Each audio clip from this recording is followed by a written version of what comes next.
तो हम आपसे बाबा का कोई ऐसा अनुभव जानना चाहेंगे जो बाबा के जाने के बाद आपको हुआ, क्योंकि बाबा के समय का तो हम जानते हैं, लेकिन ब्रह्मा बाबा का अनुभव या उनकी पालना का या कुछ ऐसा अनुभव जो बाबा के अव्यक्त होने के बाद आपको हुआ। अव्यक्त होने के बाद भी ब्रह्मा बाबा कई बार स्वप्न में और कई बार अपने वाइब्रेशन से, अपनी उपस्थिति से गाइड करते रहे। मेरा समर्पित होने का इतना मन नहीं था। मैं जॉब कर रही थी, मुझे अच्छा लग रहा था, सक्सेसफुल थी बहुत। संसार में जो मान मर्तबा चाहिए मुझे बहुत उपलब्ध था अपने क्षेत्र। जब सेवा केंद्र पर आए तो मैं दादी को कहती, दादी मैं ट्रायल पर मैं डिसाइड करूँगी। तो दादी जी कहते ठीक है। तो फुल अटेंशन दादी भी देते थे। ये मेरी एक शर्त थी कि हमारी यंग लाइफ है और हम बहुत कुछ कर सकते हैं। ऑफर्स भी बहुत सारी थी, उनको भी छोड़ना था। तो दादी को मैंने कहा, दादी अगर आप मुझे इतना बिजी रख सकते हो, जो मुझे लगे दिन में 24 घंटे की जगह 26 घंटे होने चाहिए, तब मैं समर्पित करूंगी। उन दिनों में इतनी सेवा भी नहीं थी जैसे आजकल इतने विंग्स की और इतनी सवे उन दिनों में नहीं थी।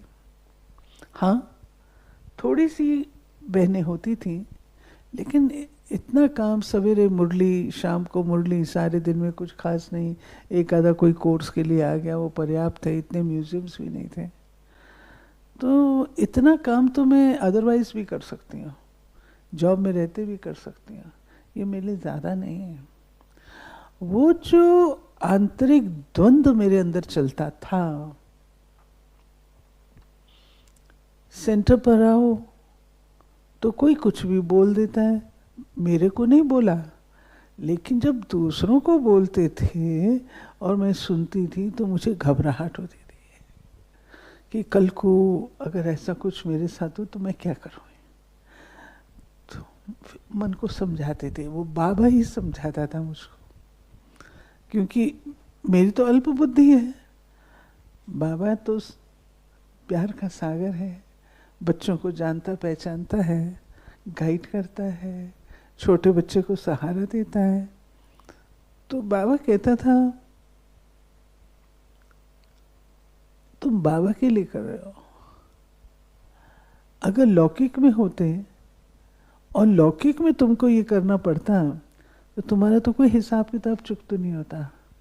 यहाँ पर रह करके कम से कम हिसाब किताब तो चुकता हो रहा है।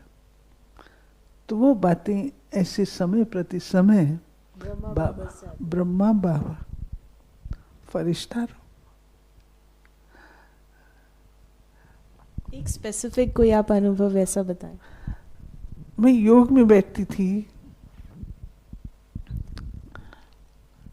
ऐसा लगता है जैसे बाबा बात कर रहा है और पकड़ के रखा है, क्योंकि बहुत ऑपोजिशन का भी सामना मैंने किया है, फैमिली से, लौकिक दुनिया से, बहुत ऑपोजिशन। समर्पित जीवन में भी बाबा को, जिस आत्मा को शक्तिशाली बनाना होता है तो परीक्षा भी देता है, परीक्षा देता है, लेकिन उतनी शक्ति भी देता है जो उसका सामना कर सके, सहयोग भी देता है। तो मैं सच में दिल से कहूंगी, मैं बहुत बहुत बाबा की ऋणी हूं।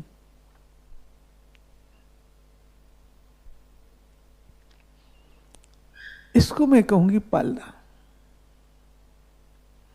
बाबा ने अपना बना के रखा, वो प्यार, वो पालना, पढ़ाई में दृढ़बद्धता, ये सब चीजें बाबा की सिखाई।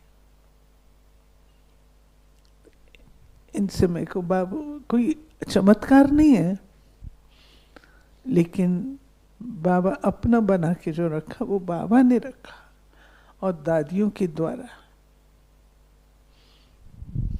थैंक यू दीदी, आपने बहुत दिल से अपने इस अनुभव को शेयर किया, जिससे हम सबको भी ये प्रेरणा मिलेगी कि अगर कोई द्वंद्व चलता भी है तो बाबा हमको गाइड करते हैं, लेकिन आपकी विशेषता रही आपने उस गाइडेंस को स्वीकार किया, क्योंकि बाबा तो सबको ये बताते हैं, गाइड करते हैं, अनुभव कराते हैं, लेकिन वो निश्चय रखें कि अगर बाबा कह रहा है उस समय नहीं समझ में आ रहा, तो उसमें हमें उसका निश्चय रखते हुए बाबा के श्रीमत अनुसार चलते रहेंगे तो वो शक्ति भी मिलेगी और हर प्रकार से बाबा हमारा साथी है। So thank you so much दीदी, आपने इतने दिल से ये अनुभव शेयर किया।